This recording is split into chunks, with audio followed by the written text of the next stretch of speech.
cue the music. We'll talk coming in there. Yeah, we're good. Yeah, I hit Temple again at +2.5. They lost by 3. Their last play, they drew up. Aaron McKee drew up to roll the ball out of bounds and then stumble while they tried to retrieve it. Yeah, lost it by the hook. Cincinnati hasn't played in a month. But I grabbed Utah Jazz -8. Oh, we live? We're live. What's going on, everybody? Welcome to the Awesemo.com NFL Best Bet Show Super Bowl LV edition. Ben, I don't even know. We didn't even discuss who was hosting this show. It's just second nature for me to jump in. But generally speaking, and by the way, I'm Dave Loughran. With me, as always, not as always, but once in a while on different shows, Matt Gajeski at Matt_Gajeski, and Ben Rasa at JazzRazDFS, double Z, single Z, DFS on Twitter. I didn't even think about it. I just jumped in. So feel free to take the reins. I'm happy to do whatever. I'm just glad to be talking Super Bowl prop bets. Yeah, I will not be taking the reins. You will be steering the ship. I am excited to talk Super Bowl props. We have everything and then some. It's just incredible. I mean, this is the only thing that I can think of. Obviously, with March Madness, you get some fun games to bet, but you can bet on literally anything with the Super Bowl. It's the only thing like that. It's so much fun from that standpoint. Yeah, and Matt, when you start getting into some of those, offshore books, then you can really bet on anything. You want to bet on. I remember there was how many times will Donald Trump tweet throughout, no retweets included, throughout the Super Bowl. I nailed the under, one with flying colors. There's an edge to be had there, but you ain't getting those on DraftKings and FanDuel. No, you won't. You'll find things like national anthem length, everything like that. But I mean, I was looking at FanDuel this morning. They have more props than I can remember even last year. So the market is growing and there's a lot to discuss. There is. And Ben, I still remember, it wasn't long ago. It was only a couple of years ago. Matter of fact, it was the Brady Rams game, the Pats Rams game that scored 16 total points. My best bet ever from the Super Bowl was first pass of the game interception, and Tom Brady comes out. And obviously it was a massive long shot. No real reason to bet that other than to have some fun. Nailed it. What's your best bet from the Super Bowl? Do you have anything in mind? No, every Super Bowl is the same for me. It's just fate, trying to pray that the Patriots and now I root against Tom Brady. Obviously, when there was the most memorable, I did not have it, is when the safety was the first points. That's another one that was a massive payday with the intentional grounding. I think that was your boys. I don't remember. It's all a blur at this point. But the best thing about the props for this is there's a million ones that aren't just yes or no, over under. There's big time odds, and if you can get one right, you can actually have a big hit. Well, hit that thumbs up for us, guys. It helps us a ton. Helps us keep the lights on here so we can keep doing free content. And if you like the free content, you appreciate what we do, subscribe to the channel because that helps us more than anything. Grateful. You guys put us up over 50,000. Now we're marching towards 100K. Might be a little while, but the growth is appreciated and we can't do it without you. All right, so Matt, we've got a lot of props to get into, a lot of fun ones. I can't wait to talk about the MVP because I think it's a sure thing in one direction, at least, that there is a clear top bet here. And we'll get to some of that later. But first, let's kick it off just with the line, with the sides and with the total, starting with Tampa Bay and Kansas City, Super Bowl 55, 3-point spread. The Kansas City Chiefs are laying 3 on the road. This is the first home game a team has ever played in the Super Bowl to the Tampa Bay Bucks. Is there any real value in betting the sides when it comes to the Super Bowl? I think you can get decent action here.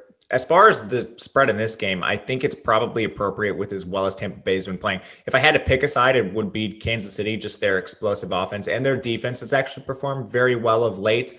But as more and more money comes in this game, it's essentially the most bet game of the year. I think it'll come in pretty close to efficient by the time the game actually kicks off. Yeah, and Ben, I think when you're looking at something like this, you know that the public in the Super Bowl likes to bet the dog. They like to bet the over.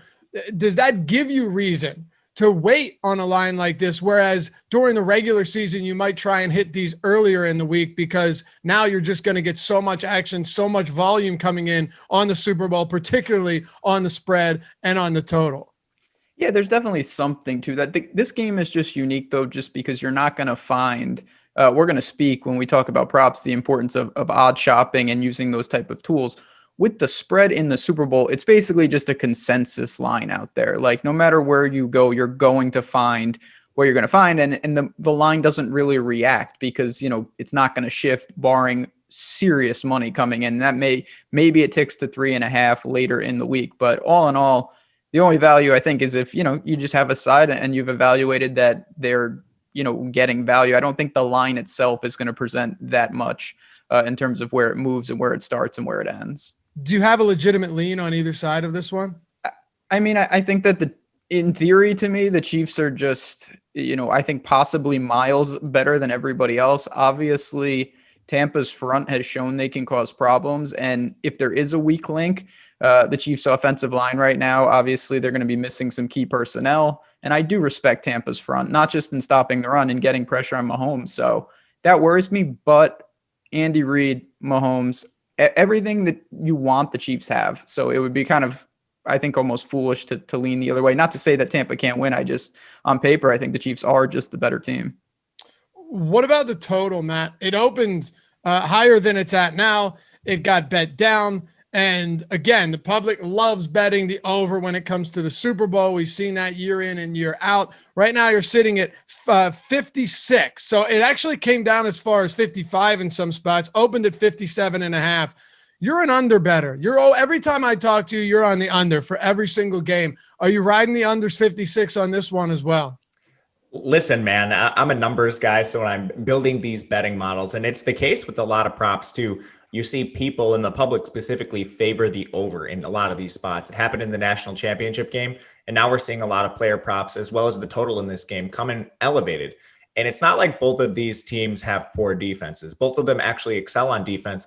I think it comes from people know Tom Brady, they know Mahomes, and they know what they're capable of. So they automatically want to bet the under. You had a really good stat earlier this week, though. I can't recall the exact figures. It was some enormous percentage of the total bets was coming in on the over, but then the percentage of the money that was coming in on the under was also pretty staggering. Do you recall what that was? Yeah, I pulled that from Odd Shopper, as a matter of fact. And I think both of us were shocked when we did the first look show on Wednesday. That was like, let me pull it up right here, because if I recall correctly, it was like 82% of bets coming in on one side and then like 75% of the money coming in on another side for this game. I got it pulled up right here, Ben. We'll get Ben's take on this. Load for me, baby. All right, here we go. So 80.5% of bets are coming in on the Kansas City Chiefs on the money line, Ben, and it's moved a little bit, but still pretty wild. Only 53% of the money is actually coming in on the Chiefs. So 81% of bets, 53% of the money on the Chiefs money line this week. Yeah, that's not honestly that surprising. I think that's more the public side, and I don't think that's unreasonable. It's not as simple as like, oh, well, the public's there, you just flip it. Like, yes, reverse line movement, things of that nature. I don't know if that's applicable here. Maybe more towards the total. I'm also, Lofty, you know better than most. I love betting unders. Tend to bet more unders than overs. I do think this is a situation, though, I will say, to take the other side, if you want to bet the over, and this is another stat you've been bringing up during the week, I think you're better off hitting it live. These games start slow. You've mentioned Tom Brady's Super Bowls have been notoriously slow start. You will probably shave a handful of points off, even if you just wait after the first drive if they do not score. If then you can bet the over at a much better price if you want to go that route. Yeah, and I think, Matt, earlier in the week, I'm pretty sure it was like 80% of money coming in on the Chiefs. I think we've seen a bit of a shift there over the past couple of days. Yeah, and you said, I remember we talked about the over-under in that regard too, and it mirrored the total, or excuse me, it mirrored the Chiefs in that case, where a lot of the public money was coming in on the over, but a lot of the total money was coming in actually on the under. Yep. Yeah, so you can check all that out at oddshopper.awesemo.com, by the way. It's totally free. Let's dive into a little bit of prop action here. Very excited to dive in. We've got so much to get into as well. The first one, we'll talk some receptions here, just some standard player props, Ben. And we've got a couple of them that I think all of us feel pretty good about, whether it's hitting the over or hammering that under. Chris Godwin, over 5.5 receptions The over's juiced to 125, but I know you really like Chris Godwin this week in this matchup. I mean, I like every week. It's just I can't quit it. And you know, last game of the year can't hold anything back now, but the targets are there. Even though he's had some drops and it's been disappointing, 28 targets in the playoffs. That's leading Tampa. Evans is more of a red zone threat. I do think that if Tampa falls behind, which they are slight dogs, they could throw even more. And if you're getting 10 plus targets for Godwin, I think he should be able to record 6 or more receptions. The drops have been concerning. It's really been a disappointing year in a lot of aspects, but I still trust Godwin. I think crunch time, Brady's going to have to look there. Even though AB is back, I'm sure he will be busy as well. But to me, Godwin is live to easily eclipse that number. Yeah, Matt, you've got Godwin at 5.5 receptions. Mike Evans has clearly been the red zone guy that we've seen so much of over the past 17, 18 games, however many he's played. Do you like Godwin to hit the over here? And do you expect him once again to be peppered with enough targets for him to get there? And do you think this is a game really that sees this type of high volume passing with two teams, one with a phenomenal run defense, the other that just doesn't have a good efficient run game that might have to be forced to throw if they go down early to the Kansas City Chiefs? Yeah, I'm in lockstep with Ben. I like the overall target volume for Chris Godwin. I like that he plays in the slot. Mike Evans has used a little more downfield. If you look at stats like air yards, Mike Evans easily led that by over 3% compared to Chris Godwin. So you're getting lower ADOT targets, which are a little easier to catch for Godwin as well, which I think just lends itself to the over for his reception total. So I think one of the big questions here, Matt, as we move to the next one is Sammy Watkins. His prop for receptions is 3.5. Overs at minus 134. He's expected back, been sidelined for a while. Demarcus Robinson was just elevated from the COVID-19 list. And then you've got guys like Mecole Hardman and someone that you mentioned earlier in the week, Byron Pringle, who is actually seeing a decent amount of opportunity in the past week in the championship game. Is Watkins at 3.5 something that you like on either side? It's a really interesting situation with these receivers that are hurt. And we're noticing the same thing with Antonio Brown on the other side. They're basically being priced as if they're going to be playing in part-time in limited roles. Just looking at the projections at Awesemo, Sammy Watkins projects over 3.5 receptions. Same thing with Antonio Brown, and Antonio Brown's is actually more drastic. I think in the Kansas City situation, there's a better chance that Watkins is actually limited, and I don't think it's because of injury. I think it's because of the emergence of Byron Pringle, who played above Demarcus Robinson and even Mecole Hardman, which I was pretty surprised to see. When Sammy Watkins has been healthy, he's been an every down receiver. I think he ultimately returns to that role, but Byron Pringle, his emergence just makes it a little more volatile. Ben, you have not been nearly as much an advocate of Sammy Watkins this year as our boy Matt and Kyle Dvorak, who throughout the entire season were all over this. Where are you at on Watkins? Yeah, I am not there. This is one of the many reasons you can get value in the Super Bowl. If this was a normal game, Sammy Watkins would not have a prop. They would just have him as questionable and we would just be waiting. But since it's the Super Bowl, he has a line. To me, I like the under. I know you mentioned, it's minus 134 to the under. That's still a place that I would go. When Sammy Watkins was playing, first of all, we haven't seen him since week 16, but he wasn't getting a ton of targets anyway. And now you've got Hardman, Robinson, Pringle. These guys I do think can work in and chip away, even if Watkins isn't limited. Then there's just the question, maybe he's just there as a decoy. Maybe he's, a gadget guy. He gets a couple routes here and there, but he's not back in a full capacity. So I think there's a lot of outs. Obviously, he's still Sammy Watkins, and he is an explosive player. But to see, obviously, 4 catches in this game, he's going to need a sizable target share. So to me, I'm going to just blindly go under here. I think there's a lot of scenarios where he's limited in some capacity, maybe not because of the injury, but just by the makeup of the Chiefs. Ben, back in week 12, Tyreek Hill had like 18,000 yards in the first quarter against same Tampa Bay team. He finished with 13 receptions on 15 targets for 269 yards and 3 touchdowns. Pretty sure it's the biggest fantasy performance since Jerry Rice dropped like 80 or whatever. Maybe Alvin Kamara's was actually better than his on Christmas Day, but for a wide receiver, I can't, since I've been playing fantasy or DFS, I don't remember anybody doing anything close to this, at least not getting to this level north of 60 on DraftKings. You know, he is sitting at 7.5 receptions right now for the prop, and the under, I believe, the under is juiced at 143. I think that's reasonable. Like 7.5 receptions is still a lot of receptions, but I guess the big question here, and this is where I'm having trouble. We'll get to Kelsey, who's moved from 7.5 to 8.5 in a moment. But I think the part where I have some trouble is I don't have any faith whatsoever in Kansas City's ability to run the football.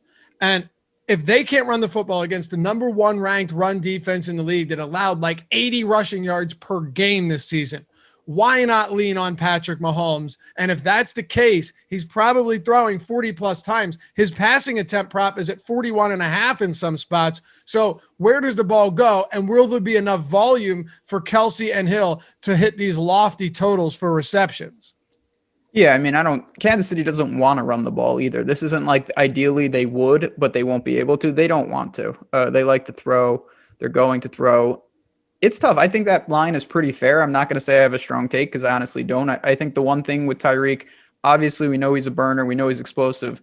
They get him involved in numerous ways. He has several pop passes, screen passes, tunnel screens, all that. Those are gold when you're talking about a receptions prop. You get 2 or 3 of those. He only needs 4+ receptions downfield, not bombs, but even intermediate routes. So it's looking at the last 2 games, 11 targets, 9 receptions, 10 targets, 8 receptions. That shows a lot of his targets are very easy and catchable. I still don't know if I really want to go over 7.5 though. That's probably a stay away for me. Tyreek Hill's at 7.5 and Kelsey's at 8.5. The over plus 110. So there's something, if you envision Kelsey having a monster game, Matt, maybe you like that. And in the postseason alone, we have to consider the fact that one of those games was without Patrick Mahomes for the entirety of the second half. But he's been targeted double-digit times, amazingly, in all but one of his last 10 games. He can do it, but 8.5 receptions is a lot, Matt, in any game against any defense.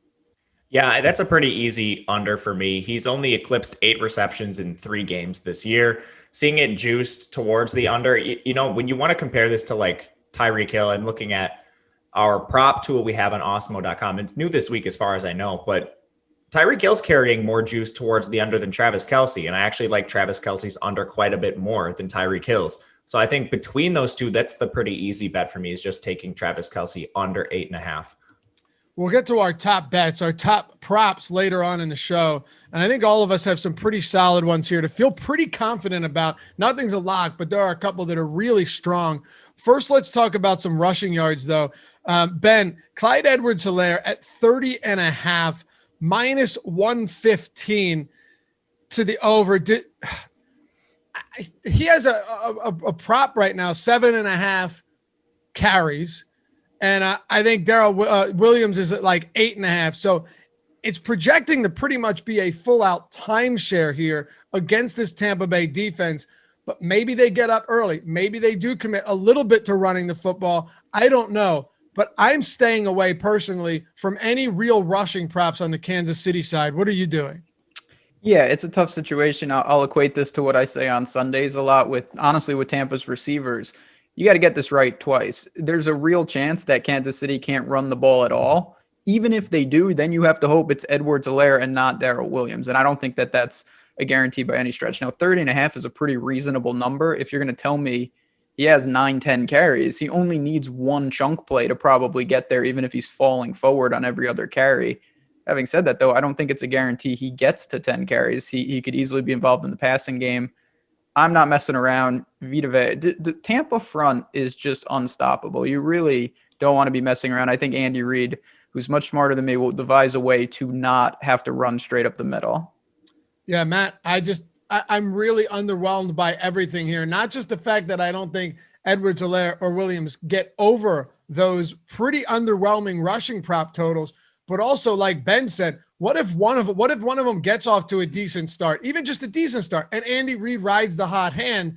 then 30 yards starts to look like a very low amount of yards. Do you have a read on either side of this? I'm with Ben. This isn't one I want to try to predict. If I were to pick between these two, it is going to be Darrell Williams, whose prop is coming in a little lower. He's the back that's actually looked good in certain spots this year. Clyde Edwards-Helaire hasn't looked good in a single occasion, and they've already kind of tipped their hand towards Edwards-Helaire by signing guys like Le'Veon Bell and keeping Clyde Edwards-Helaire in a timeshare almost regardless of the situation. So that is certainly not one I'm taking the over on. I would maybe look at the unders, but it's probably just going to be one I stay away from. Here's what I do like, Ben, and maybe I'm crazy for it, but I think when there's a ton of uncertainty surrounding a position, that's when maybe you can take some shots on a long shot. Here's what I mean, right? Ronald Jones is plus 275 to finish as the highest rusher on the day. Last game in the championship win over the Green Bay Packers, Ronald Jones had actually outcarried Leonard Fournette, 10-9, granted, but still. We've also seen the one weakness defensively for Kansas City is that run defense. So when I take all of that, put it together, and also factor in that Ronald Jones all season long was the primary back. Leonard Fournette is your third down back. Ronald Jones has essentially been phased out of the passing game altogether. But if he gets off to a decent start, you know Tampa's going to want to look to run the ball to keep Patrick Mahomes off the field. And if that's the case, plus 275, I could see Ronald Jones after finally, in my opinion, getting healthy. And I know you're tired of me hearing me talk about Ronald Jones because it hasn't been right. But the volume has at least been there. Forget about the snap counts. The carries have been there. I think plus 275 at a position on both sides where there's literally zero certainty of who's going to get the football, and we've seen him do it before, is a nice little bet that you could wager a small amount on and potentially hit out nicely at the end of the game. What are your thoughts there? Yeah, I see what you're going. There is uncertainty. And with any of these guys, one of the four, I would venture to say, whoever breaks the longest run obviously probably gets there. And to me, that's somewhat random. Ronald Jones is going to have carries in this game. How many?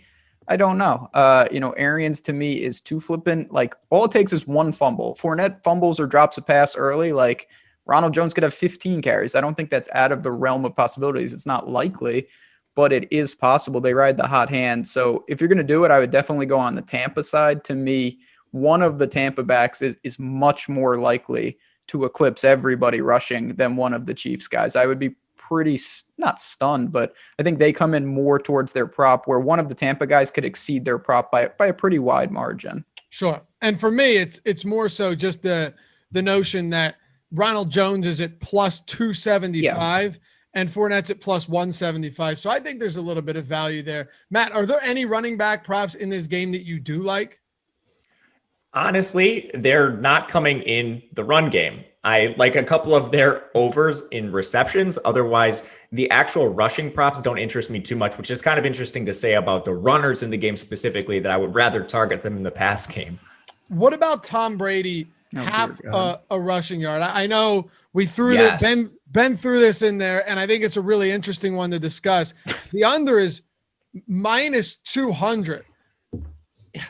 If they're at the 1 yard line, a QB sneak for a yard is happening. On fourth down, a QB sneak for a yard is happening. But what if Tampa Bay goes up at the end of this game and you get a couple kneel downs from Tom Brady? That's my concern, because Tom Brady isn't going to have 10 rushing yards and then kneel and lose a couple. He's going to have 1 rushing yard and kneel and lose a couple. So that's my one concern with this one, Matt. It seems appealing on the surface.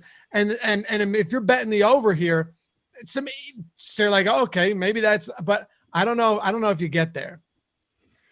I think you can look at the over more or less just as the fun play, and because it's so juiced towards the under, if you bet it at all. Honestly, if you're trying to make money, this is probably one you stay away from. If you're just hoping for like a fun play, a Tom Brady rush or something like that, then this is one I think you bet the over on specifically. As far as where he sees his rushing production, you're not going to get 10 yards on either side. It's basically going to be either Tom Brady gets a couple of those sneaks or he takes kneel downs at the end of the game. With the line where it is, it doesn't suggest that Tampa Bay is going to be leading this game or winning. So I think the more likely situation is he finishes with 1 rushing yard compared to, a negative total. But again, if he doesn't rush at all, you lose this bet. Ben, what about you? So, yeah, I mean, It could be a quick death, or it could be you think you're good. Rarely with props do you clear it and then you're still sweating. Like he could have a yard early in this game and then you're sweating it. I think it's kind of interesting. I want to throw this back to you guys. What do you think the chances are that if he gains a yard, it's because he scores? Like you could go the other route and use Tom Brady for like anytime touchdown scorer, first touchdown scorer, and hope that that sneak is on the goal line, and then you're in. If he does it, you're good. It doesn't matter about the kneel downs. Well, if it's 4th and inches, you're probably getting a Brady sneak, right? And if it's goal to go in inches, Matt, you're probably getting a Tom Brady sneak. Maybe it's not a certainty, right?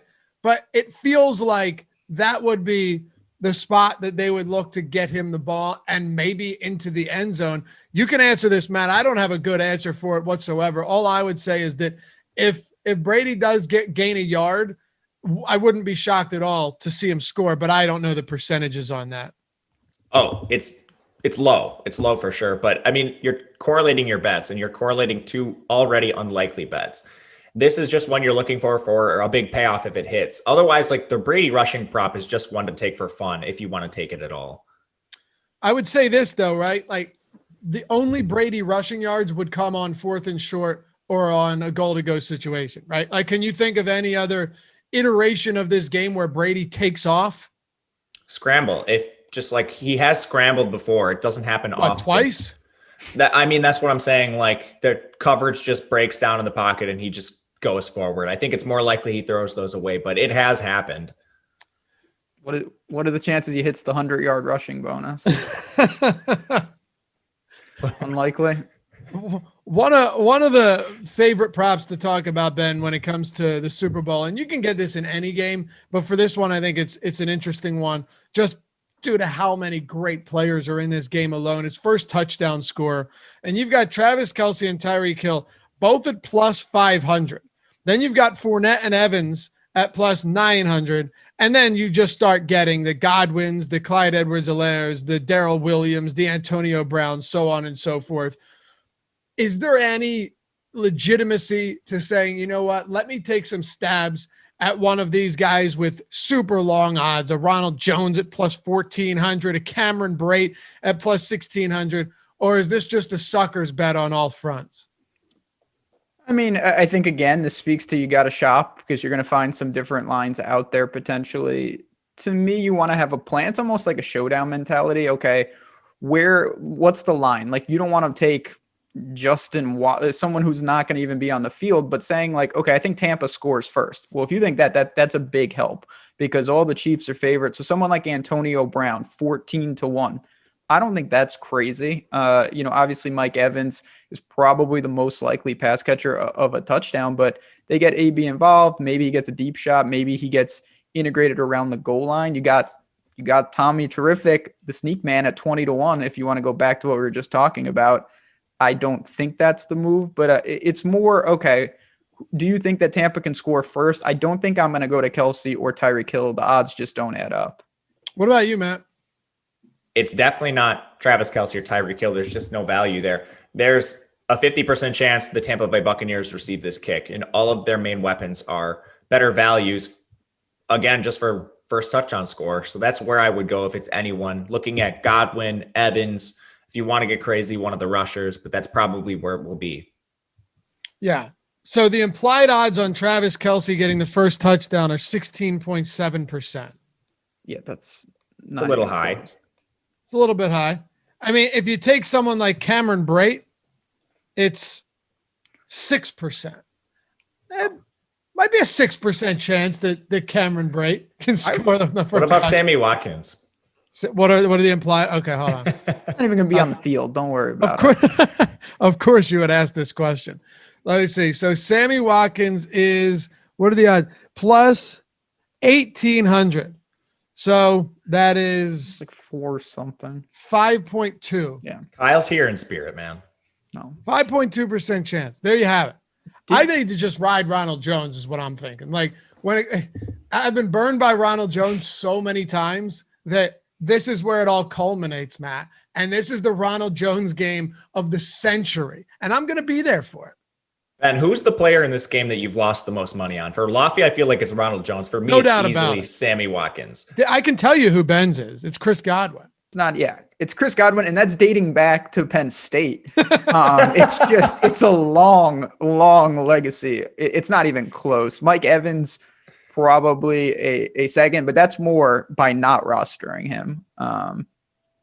Yeah. Do you find it interesting? Last thing I wanted to talk about here, that Gronk is only 11. Like, Gronk has been playing clearly behind Braid. I know he's gotten some looks, but to see Gronk at 11-1 and Braid at 16-1 was a little surprising. I thought those would be flipped. Go ahead, Matt. In the last game, I know the targets have been there for Braid, but Gronk ran more routes and saw more targets. Excuse me, not more targets. He ran more routes and played more snaps. I honestly think this is just a public perception thing, because you're right. Braid has absolutely played better. He's seen more just raw looks, and he's looked better on the field in receiving situations. People know who Gronk is. When you get casuals in the lobby, they know who Gronk is. They don't know who Braid is. I think it just comes down to that. Yeah. And it's not just perception based on who he is. It's perception based on what they remember him doing in big games as well, right? Like in that second half of the Super Bowl against the Eagles, Gronkowski went insane. He's just done a lot of memorable things on the field where Cameron Brate, unless you're either a Tampa fan or just big football fans like the three of us are, you have no idea. Like if Cameron Brate scores in this game, there are going to be plenty of people that go, who's Cameron Brate? So I think that's what it comes down to. This is usually a bet, though. Matt, you talked about betting certain spots for fun. If I'm betting a spot for fun, just giving myself a chance for a big payout, first touchdown score, fine. But you're not going into this with any confidence that your bet actually makes sense. Now, can you get decent value? Can you say, you know what? There's a better than 4% chance that so-and-so player is going to score the first touchdown? Sure. But, you're still putting yourself in a pretty tough position. Yeah, I think you're absolutely right on that. There are a lot of these bets that I will just be taking for fun. The Brady ones like this, this particular first touchdown scores like this, even some of the MVP bets, most of those are priced efficiently where I basically just play those for fun if I play them at all. So that's where I disagree with you a little bit. Let's get into this, because this is my favorite part of the show, and really of the Super Bowl, because I think there's so much to break down here when it comes to the MVP, Ben. And here's what I mean. Since the turn of the century, since year 2000, we've had 21 Super Bowls. 13 of the MVPs have been quarterbacks, 4 have been wide receivers, and 4 have been defensive players, a couple linebackers and a couple DBs. Now let's take this one step further. Let's keep peeling this onion. The quarterbacks in this game are not Jared Goff and name another one, like and Jimmy Garoppolo, right? This is Patrick Mahomes and Tom Brady, the GOAT, and as people say, mini GOAT. I think the only way a non-quarterback wins this is if Kelsey has like 180-3, and maybe that's slight hyperbole, but I really don't see. Last year, Damian Williams should have won the MVP. Many people would agree with me on that, but he didn't. It's Patrick Mahomes. This is a biased award, and the votes happen almost instantaneously after the game is over. There is no real true deliberation process here outside of a bunch of people like us saying, here's who I think should win. So I think if you're not confident betting the money line or sides here, I would say just take the quarterback for MVP of the team that you think is going to win. You think Tampa Bay is going to win? Bet Brady at plus 210. If you think Mahomes is going to win, I've seen him at minus 105 in some spots. That's better than betting the Kansas City money line. I feel that confident that a quarterback is going to win the MVP based on who they are and based on the style of offense. By the way, a running back has not won the MVP since the turn of the century. So there's my spiel, Ben. What are your thoughts on the MVP? Is there any value on non-quarterbacks? Not really. So what you said, I'm totally in line. You're really just evaluating, is it worth it to reduce the juice a little bit and open yourself up where the Chiefs win the game and you lose, and you like the Chiefs, but you went with Mahomes and something happened in an atypical way. Now, if it's 165 and 105, Yeah, that's a pretty nice margin. If it's like 155 and minus 130 for Mahomes, I would rather just take the Chiefs money line. I do think there are scenarios, particularly weird games. You're going to need a low scoring game or something odd to happen. I kind of think that Travis Kelsey is honestly boxed out of the MVP because you just mentioned like 10, 180, and 3. Yeah, that's absolutely massive. There's also a chance that Mahomes has like 7 touchdowns. Exactly. Like if Kelsey has 10 for 180 and 3, what does that mean happened with Patrick Mahomes, right? He has 180 and 3 to start. That means. So like what else did he do? Right. Like Tyreek Hill in week 12 probably would have won the MVP if that was the Super Bowl, Matt. But I think you're going to need an astronomical performance here. Now on DraftKings, you can get Patrick Mahomes at minus 106, money line at minus 159 on Kansas City. So there's a bit of a difference there. That's not terrible. I mean, if you can get those odds, maybe you take a look at it. But ultimately, it's not that I don't think Mahomes is going to win MVP or Brady being the second most likely. I think that these are priced efficiently and you can get better value on other props, on maybe some more obscure ones, or maybe basically just looking at the overall line in the game. Are there any other alternative MVPs that might stand out to you? Because you know exactly where I stand on this. I will be betting. I still don't. Ronald Jones. I still don't know. I still don't know which MVP or quarterback I'll be betting because I still got to do a little bit more homework here. Wait until we get a little bit closer to game day, so probably tomorrow. But I will be taking a quarterback to win MVP. Do you see any value in other players? Not really. I think like the defensive players, you have to predict who it's going to be. And there's so many different ways like a defensive player can get there. And most recently it's been linebackers who have won this award, but I don't think linebackers the most likely. I guess, Von Miller's technically listed as a linebacker. He's not a linebacker. He's an edge rusher. I think if someone were to like intercept 2 passes, take one for a score, maybe they could win it, but that's super unlikely and not something I'm willing to bet. Yeah, right. And if you're going to do that, it's going to be very difficult to bet any defensive players from the Tampa Bay side because Patrick Mahomes so seldomly throws interceptions, Matt. Exactly. I mean, are you going to take a Chiefs defender? Some of the players on the Chiefs that have the best odds here, I guess I should say most likely to win this, are Tyrann Mathieu. I mean, he's really the only one I see near the top of the list too. I guess maybe you could take a shot on him, but I don't like that. Yeah.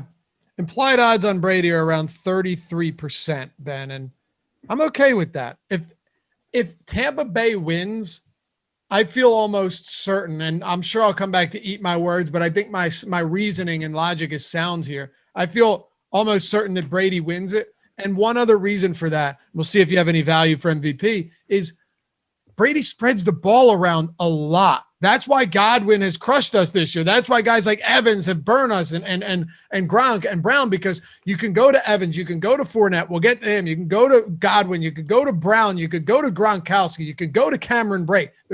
You could go to Scotty Miller. Like there's so many different options on this team that I think they'd be hard pressed to win the MVP based on just the expected volume. Oh, no doubt. Listen, I mean, if Tampa wins, Brady is most likely going to be the MVP. Again, you're just evaluating. If you like Tampa and you get that right, you're getting a nice little payday on the money line at plus money. Is it worth it to try to steal a little more than plus 145 and open yourself up potentially? I don't know the answer. Now, there are guys like Shaq Barrett. I do think the way, if for some reason a defensive player is going to win this, I think it's more likely they get it by like a strip sack touchdown than multiple interceptions. I would, especially with Kansas City's line, that's the one unknown. I think there's a very outside chance that somebody on Tampa could really cause problems in terms of pressure. But as Matt said, you got to pick. It could just be like JPP. It could be someone I don't even know exists. It's not like a guarantee that it's Shaq Barrett or Devin White. So it's a really tough ask. It's not like you get all the defensive players and you're just betting defensive player wins MVP. That's a different type of bet. What do you think the likelihood is that a non-quarterback wins? I don't know, like 30%. Oh, okay. Well, that's higher than I would think. Okay. But that's everybody besides, like, that's just saying like the field. Yeah. Yeah. The field. Maybe a little less than that. I don't know. I should have made Matt go first. What were you going to say? I was gonna say 25. I put it at 1. No, 1%. Yeah, No, I wouldn't. But I would say, given who these quarterbacks are, given the circumstances, and given the expected pass-heavy approach, and given that Patrick Mahomes very rarely throws interceptions, I would put it probably like, and this is probably 15, 20%. But I don't know. Those are just arbitrary numbers that are coming out of my mouth and all of ours right now. I mean, you are right though. Like, I know what you're saying is that obviously if Mahomes or Brady plays fantastic and they deserve the MVP, they're going to get it. If they don't deserve the MVP, they still might get it. They have that secondary out. Whereas for Kelsey and Hill, those guys, they would need to do something so spectacular, because if it's even close, it's going to the quarterback. If this was a computer generated award, Ben, right? And not an award based on people voting for someone. If, for example, Tom Brady in his first year with a different team after being with another one for 2+ decades, getting to the Super Bowl in Tampa Bay, the first ever home game played by a team in the Super Bowl. Come on. Like, he's winning it. If he doesn't, I would be shocked. Of course, he has to win. And Patrick Mahomes last year, Ben, he did not have a spectacular game, and he still won it. So that's where I'm at. I think I've said enough. Any other thoughts on MVPs, Matt? I don't think so. I think you take it for fun if you want to see a particular player win it. Otherwise, these typically are pretty efficiently priced. All right. So now let's have some fun. We got a little cross-sport prop action. I'm going to toss this right over to you guys, and here's why. Because there are Iowa total points. Ben, what is this? What is this prop right here? We got Iowa total points. They're playing Indiana. Or Mike Evans receiving yards. This is your guy's wheelhouse. Hit me. Yeah, so there's a million of these. You can find them. I just dropped you a list, Luffy, but this is one that caught my eye. So basically, for people who are unfamiliar with cross-sport props, you're evaluating two totally different things. So the one that I had my By the way, they're incredibly fun for the Super Bowl. So much fun. So this is Iowa in college basketball. The total points they score versus Indiana on Saturday, and I'm laying 15.5 points over the amount of receiving yards that Mike Evans have. So if Mike Evans has 70 yards, I need Iowa to score more than 85.5 points. I like Iowa in that game. They looked horrible last night. Me and Matt, in short time, we'll be talking about Ohio State college basketball as we unveil our new show. They're very, very good. I do think that Iowa responds and plays better, particularly offensively.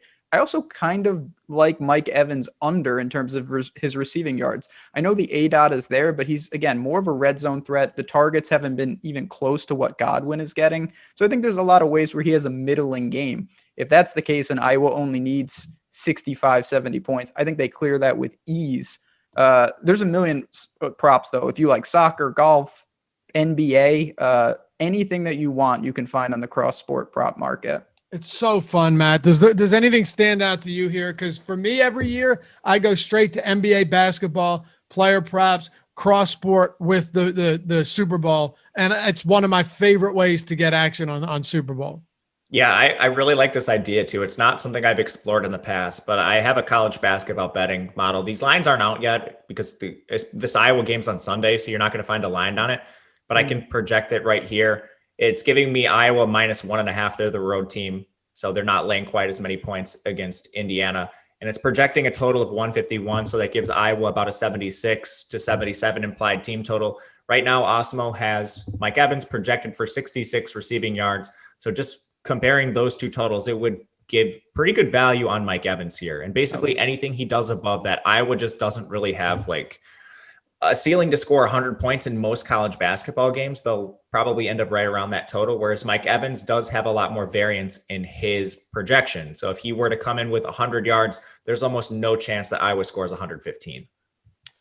And if you guys are somewhat new to sports betting, you dabble, but you don't get into it much, you've never done cross sports bets, just be careful when you're reading these props because some of them are a lot more extreme than you'll see on the surface. You might see Brooklyn Nets plus Sixers points versus Tom Brady passing yards, right? And you say, oh, well, that's easy. But Tom Brady passing yards is -57.5. So always be careful of what that line is, not just the matchup.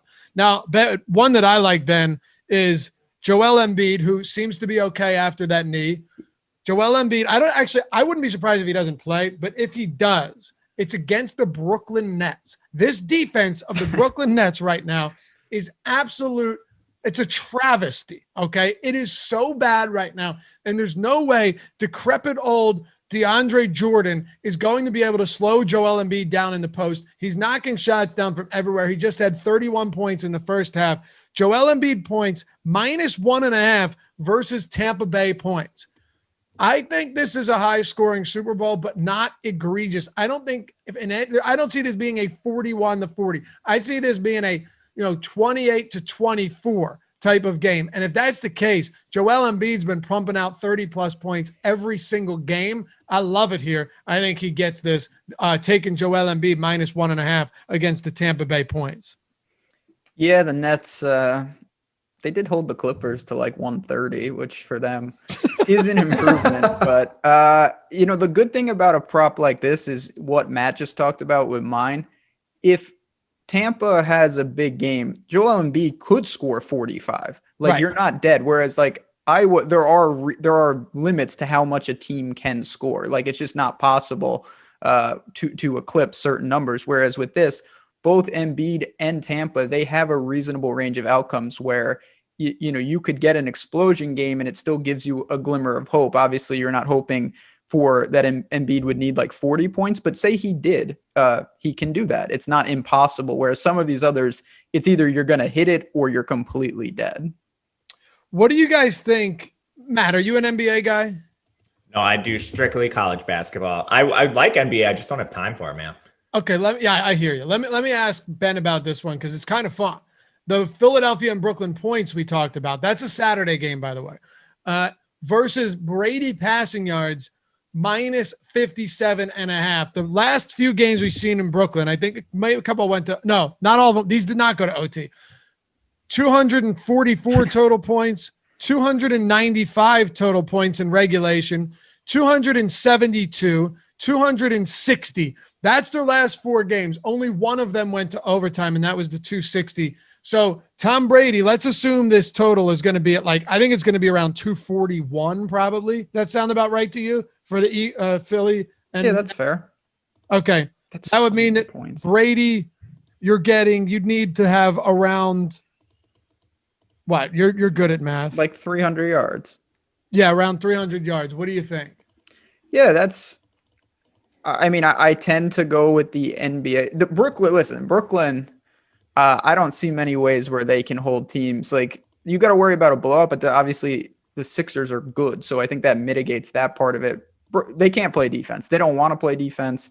Even when they try to play defense, that's another show for another time. And then the question is, like, if the Chiefs roll them, how many yards can Brady rack up? Like, is he really going to go nuts?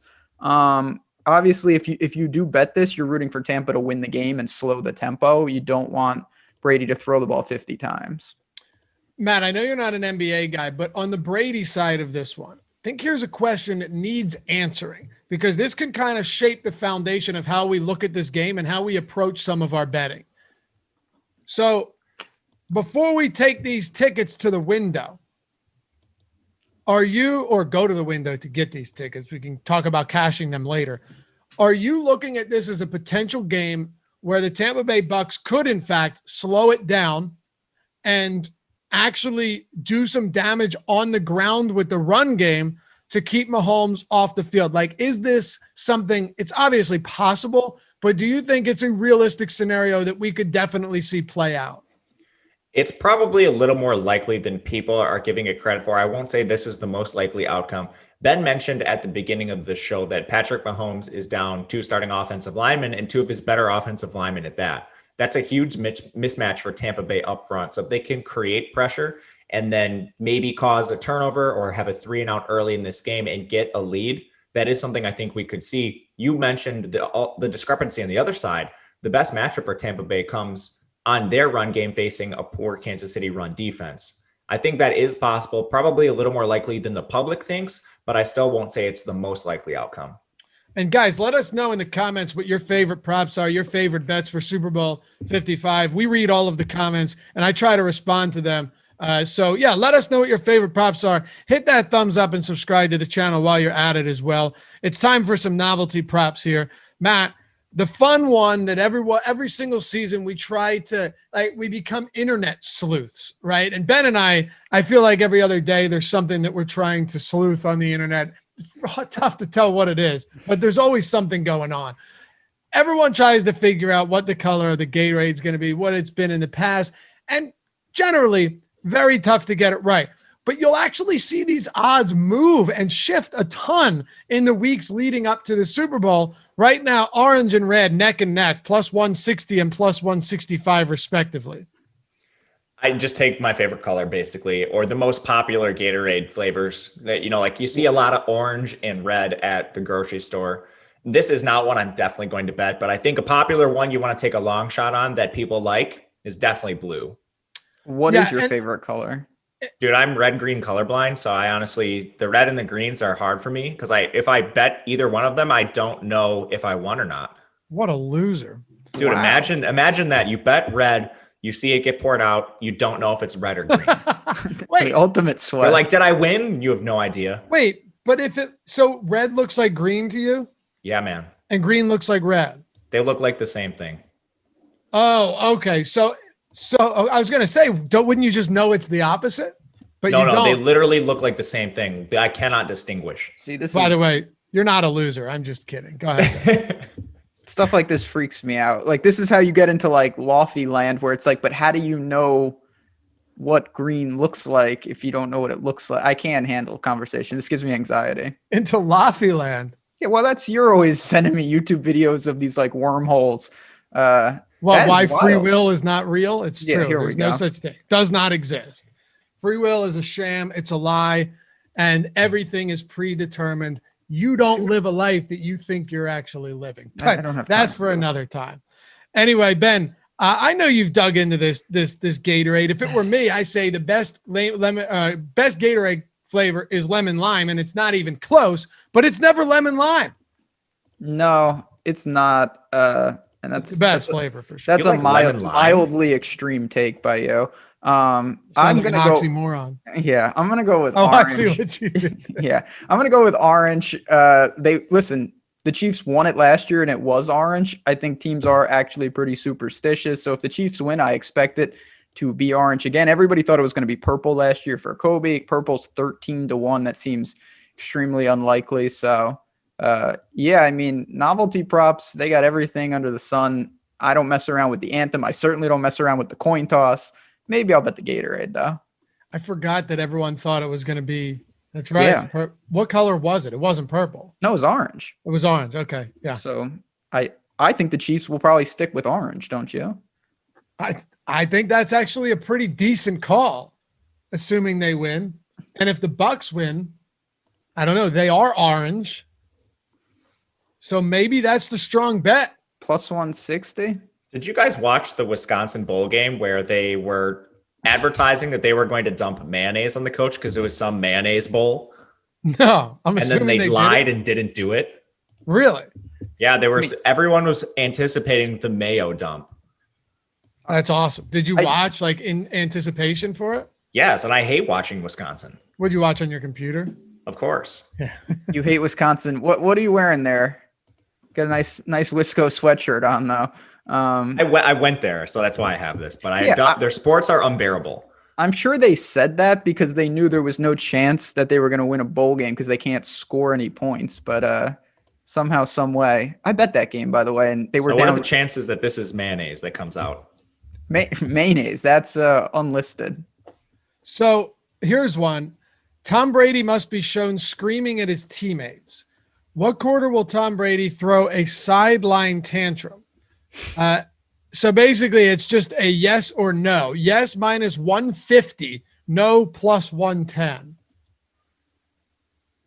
I don't like taking these props because who is evaluating what is a tantrum? So arbitrary. It really is. So I feel like you could lose that bet and maybe what you thought is a tantrum just isn't graded out as one. So I don't know how they're judging it. What about this? This actually seems like there could be some value. Will it rain on the field during the game? Yes is minus 190. but I just assumed that it was like, if it's going to rain, it's going to rain. Like, you can just check the forecast. Everything I was seeing showed that it was going to clear up. Okay, so maybe no, plus 145, no rain. Okay. Maybe we need to talk to one of our DFS meteorologists out there. Well, any player wear a MAGA hat on the field. I mean, that's just that's just dumb. In all seriousness, minus 6,000. If you had a couple $1 million, just throw it on there, make a couple quick. Why would anyone do that and risk, like, nobody's wearing a political hat. No one's wearing a Biden Harris hat. No one's wearing a Bernie hat. Come on. It's not happening. It's not happening. This is for you, Laffy. What will the price of Doge be at kickoff of the Super Bowl? Over 3.5 cents. Minus 140. It's amazing the kind of stuff that you can bet for the Super Bowl. Doge is at 4.5 cents right now, but it is a super volatile shit coin with zero utility. So I would say there's support around 3.3 cents, Ben. So I would say I don't have a good answer for that. I'm not betting on a coin that is just flat out garbage. But I will bet on this.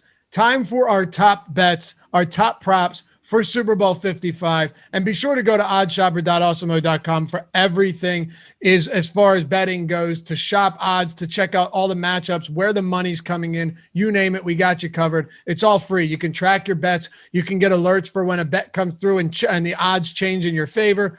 You name it, we got you. oddshopper.awesemo.com. All right, it's time for our top props for the Super Bowl. What do you have, Matt? My top prop is going to be Antonio Brown over 3.5 receptions. This is priced as if Antonio Brown is going to play in limited fashion this game. He was upgraded to a full practice yesterday. All indications are he's going to play, and a full practice indicates that he must be close to, at least somewhat close to full health. If that's the case, Antonio Brown, 3.5 receptions, I'll take that all day. All right, Ben, what do you have? Ben's top prop for Super Bowl 55. Top prop. I will say, if you want a complete breakdown of the props, me and Josh Engelman did a video this morning that will be posted, get into all of these and more. But my top prop, we've talked about it a little. I really believe that Sammy Watkins is not going to be a focal point of this Chiefs offense. I think he plays, but these other guys that have stepped up during his absence, which has been significant, I think stays. So he could get some run. 3.5 receptions is just too many. So I'm going to say that Sammy Watkins has a quiet game. I will go under 3.5 receptions for him. Love it.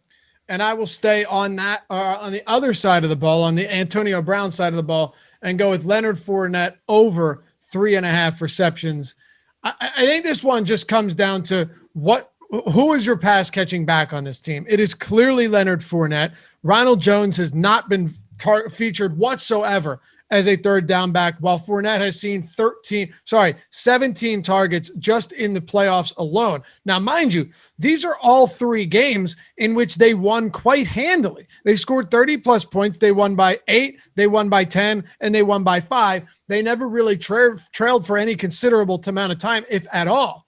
So, going up against Kansas City in the event that they are trailing, I think Leonard Fournette, who has more than 3 receptions in all 3 of those games, 4+ in all of those games, is a really strong bet over 3.5. Matt, I know earlier in the show you said you like some reception props for running backs, so take a minute here to talk about them. I don't have anything else to add there. That's exactly why. Oh, you were on Fournette. Okay. Yeah, that's exactly it. You hit on all the major points that I was going to touch on. So that is exactly why. Ben, anything else for this one? No, I think the other aspect is, these games, there's ebbs and flows. Live betting, if you see something going on in the game and something changes, they're getting a ton of pressure on Mahomes. These little things can make all the difference. And obviously we have a 3-hour blockbuster show this Sunday, breaking down everything on the showdown side, getting into some more prop plays as these lines move. We can look to take advantage as more news comes out. So I'm excited to get to it. It's going to be a great game. I really, of all the Super Bowls in recent memory, I think I'm most excited for this one. I'm also very excited for this, and I have one thing to close us out. And then, Matt, if you have any closing words on these bets, any other final thoughts, the Tom Brady first quarter trend through 9 Super Bowls, we actually have a sample on him in the Super Bowl, which is crazy, is pretty dramatic. They have scored 0 points In 8 of 9 games in the first quarter that he has played, they have they have 3 points in one of them, no more than that in any of them. They have either been tied in 5 or trailed in 4. They've never led. They have scored 3 points, and that was against the Eagles. They were down 9-3 after the first quarter. The average first quarter total, actual total, in Patriots games with Tom Brady in the Super Bowl, 9 of them, is 3 points. Not for them, but for both teams, it's 3 points. So there are some interesting long shot bets out there. Will any quarter be scoreless? It's like plus 600. Will the Bucs have a first down on their first drive? I actually have no on that one. There are a few ways that if you buy into this, you can attack it. If you don't, stay far away from it. But it's a really interesting one when you've got 9 games to evaluate. Matt, anything else? Yeah, to your point on that, if you don't even want to attack it right away, say you're just a little hesitant, if it happens, to Ben's credit, that's a great situation to live bet something like the over. You're going to shave off a couple points there, and then you didn't necessarily miss out on it. You're taking advantage of something that maybe you didn't believe right away, but it came to fruition and you can capitalize on it. Absolutely. Not to mention, if it comes in 0-0 after, or 3-0 or 3-3 at the end of the first quarter, live betting the total, which is going to come down a ton, could be an interesting spot because we've seen explosive second halves and second quarters in a lot of these Super Bowls. Anyway, that'll do it for us, guys. Thanks for hanging out as always. We'll be back with you tomorrow for more of a Super Bowl breakdown, DFS, of course, and then a 3-hour marathon show. All 3 of us will be here. Alex will be here, Spags and Josh. We got the whole crew together. Greg will be here 3 hours on Sunday leading you up to the Super Bowl. So we hope you join us. More betting, more DFS content here at Awesemo.com.